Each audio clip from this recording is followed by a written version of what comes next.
In the first half, we heard the policy advocacy and Aussi vite que possible, vous avez entendu les aspects politiques. Moi, je vous présenterai les possibilités d'adaptation.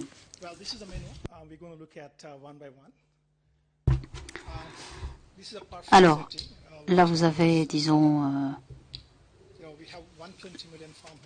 la situation des agriculteurs. Vous avez énormément d'agriculteurs chez nous. 102% des agriculteurs de notre pays travaillent. Et nous avons également certains qui s'occupent des céréales et 70% des informations publiées le sont pour l'agriculture. Et bon, il y a à peu près... nous avons des statistiques de 2010 de la FAO concernant donc l'agriculture et les agriculteurs. Alors bien entendu, il faut tenir compte de la mousson. 74 des chutes de pluie, eh bien, on les obtient en 4 mois, de juin à septembre. C'est la mousson d'été. Il y a une grande variabilité. Il y a des régions qui reçoivent énormément de pluie, d'autres moins. 1000 cm parfois. On a des situations dans lesquelles une même région subit des inondations, la sécheresse à d'autres moments. Donc en gros, un tiers de notre pays est exposé à la sécheresse et un sixième de notre pays est sujet aux inondations. Alors bon, bien sûr, il faut parler de l'atténuation de risques et il faut parler d'assurance en matière d'agriculture. Alors je ne vais pas me livrer à un processus d'évaluation, mais si on réfléchit au fait que les indices en matière d'assurance, eh bien, c'est quelque chose de récent. C'est un concept qui a été lancé en Inde il n'y a pas très longtemps. On a parlé précisément de cela dans un livre, un régime pratique donc pour les agriculteurs indiens. Et bon, c'est une solution finalement qui pourrait aider au développement précisément dans les pays en développement ou sous-développés. En gros, nous sommes spécialisés dans les assurances fondées sur les indices. Différemment des pays développés ou d'autres pays, nous avons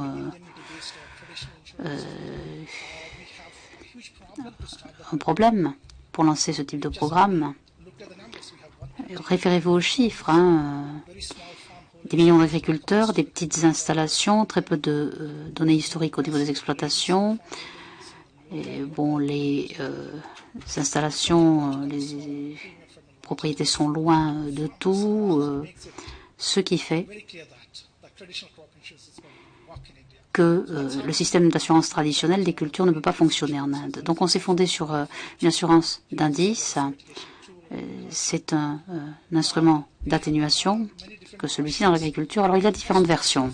On a une première version en 79. Il y a eu la version 2 qui a été déployée en 85. Et ensuite, il y a eu une troisième version, celle-ci, celle que vous voyez sur l'écran, qui est donc au régime d'assurance. C'est un programme qui sont sur une approche région. Des régions ont été donc délimitées. Et nous avons prévu des garanties pour telle ou telle région. On se fonde sur certains rendements. Et si les rendements ne sont pas atteints, il y a compensation. Voilà, alors c'est obligatoire donc pour les agriculteurs. Alors comment les choses vont-elles fonctionner? On prend l'exemple de 2020. Pour le sorgho, notamment, on prend une moyenne de rendement sur 5 ans et on fixe un seuil. Donc tout dépend du risque que présente la région. Les niveaux de couverture peuvent être de 90%, de 80%, de 60%. Donc voilà les 3 différents niveaux. On prend une moyenne, bon, disons 85 kg. Si le rendement de garantie c'est 56 kg, eh bien, on est dans une situation de risque important et donc nous ne garantirons que 60 kilos sur les 85. Et dans la région, si cela n'est pas nécessaire, l'agriculteur ne reçoit pas de compensation. Mais bon, quand les risques sont peu importants, parfois il peut y avoir 20% de compensation. Alors bien entendu, il y a certains défis vis-à-vis de cette assurance. Malheureusement, il y a des retards pour faire état des rendements. On a du mal à voir les détails concernant les récoltes. Certains agriculteurs ont des problèmes à présenter leurs demandes de remboursement. Et les moyennes des régions, parfois, ne représentent pas véritablement l'expérience qu'ont engrangé les agriculteurs dans ce domaine. Alors, en 2007, on a lancé un autre programme. Et donc, l'Inde l'a soutenu. Une majorité de récoltes ont été couvertes, telles que les fruits, notamment. Alors, il y a des primes fondées sur le risque qui sont facturées. Et les gouvernements provinciaux et fédéraux partagent les risques. Donc, dans notre système, on est parti d'un indice de base. On n'utilise plus la simulation en termes de culture comme on le faisait auparavant.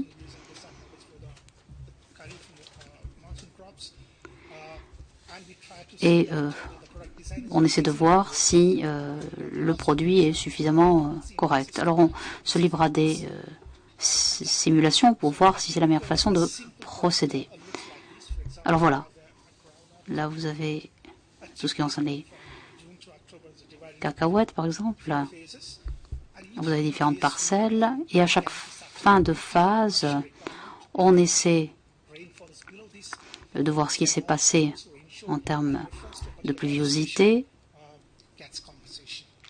Et si les conditions sont remplies, compensation il y a. Alors voilà. En 2010, il y a eu vraiment une réduction de l'indice d'assurance. Et bon, comme je l'ai dit, tout cela est dû aux retards qui interviennent et autres. Bon, on prend des moyennes. Si le même phénomène se produit pendant 2 ou 3 ans, donc c'est pas très attrayant pour les agriculteurs. Et nous avons mis en place un programme qui essaie, disons, de prévoir ce qui va se passer. Il peut y avoir 25% de la compensation payée pendant la saison si elle ne s'est pas avérée bonne. Voilà maintenant ce qui se passe pendant le nouveau programme. On prend cette moyenne. Et donc la moyenne, elle s'est améliorée. On a pris 2 mauvaises années et on peut voir un petit peu comment la compensation est plus élevée dans le cadre du nouveau programme. Alors voilà les chiffres, assez importants. On a assuré 25% de toutes les exploitations agricoles. On a couvert 14 millions d'hectares. Et bon, il y a un système de primes administratives.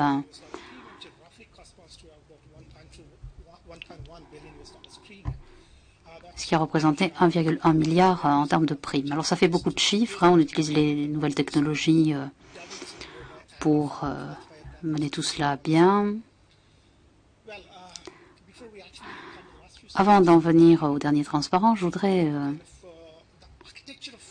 vous donner un petit peu l'architecture, si vous voulez, du programme, tel que nous l'avons conçu. Il nous a fallu une masse critique en termes de chiffres.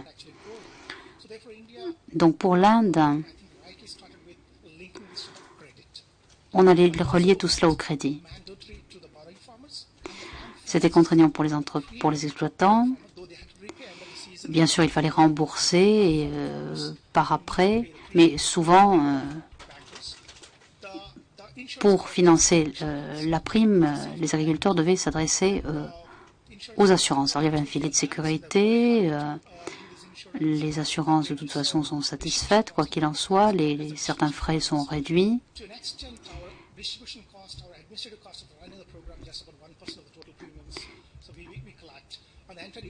Et donc, on a eu les rendements.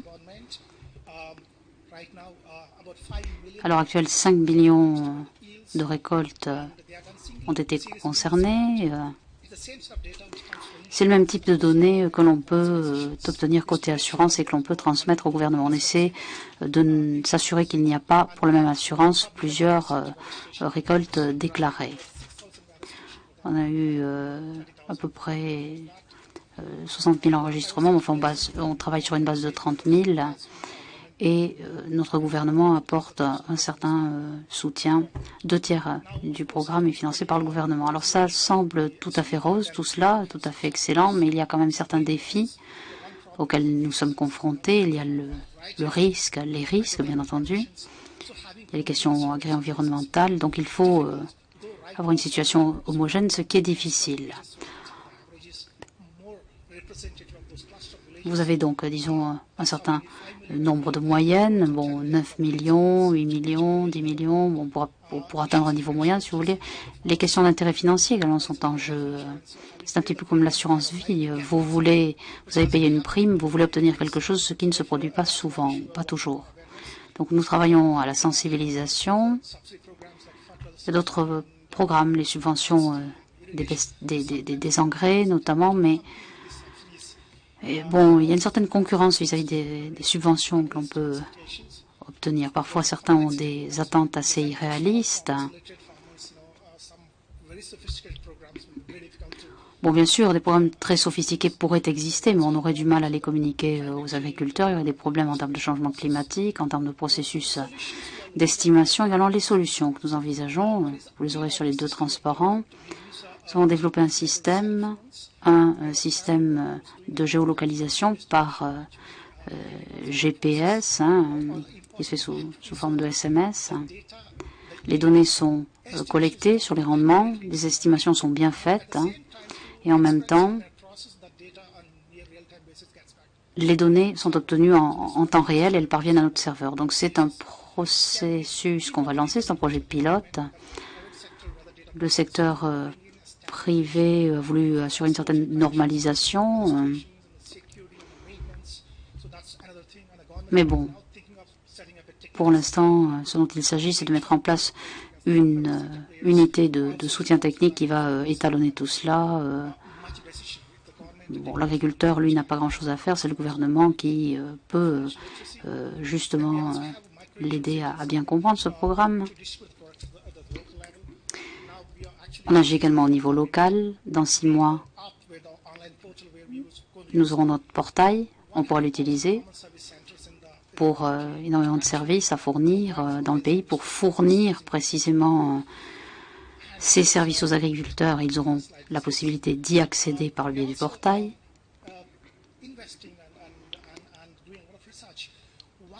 Alors, en termes d'investissement, pour les communautés locales, les indices ne fonctionnent pas. Donc, on a opté pour un certain nombre de cultures plus importantes.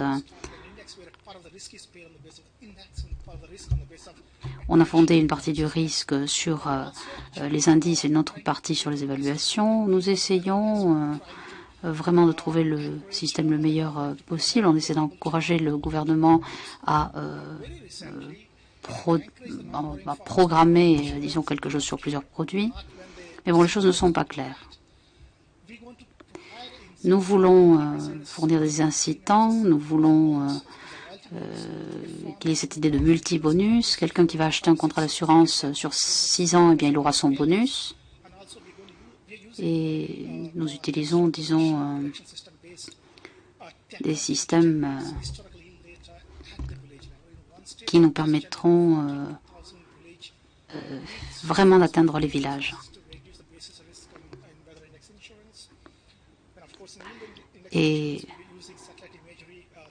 nous utiliserons également plutôt les technologies pour nous débarrasser du système manuel. Alors il y aura des modèles sur 2000 cultures pour estimer les rendements des villages et on aura des rendements précis ainsi. On aura les informations plus rapidement et on pourra traiter les demandes de remboursement plus rapidement. Voilà ce que nous faisons. C'est très intéressant, je pense. J'espère que vous tous, vous pourrez, si vous voulez agir là-dessus, vous inspirer de notre expérience. Merci.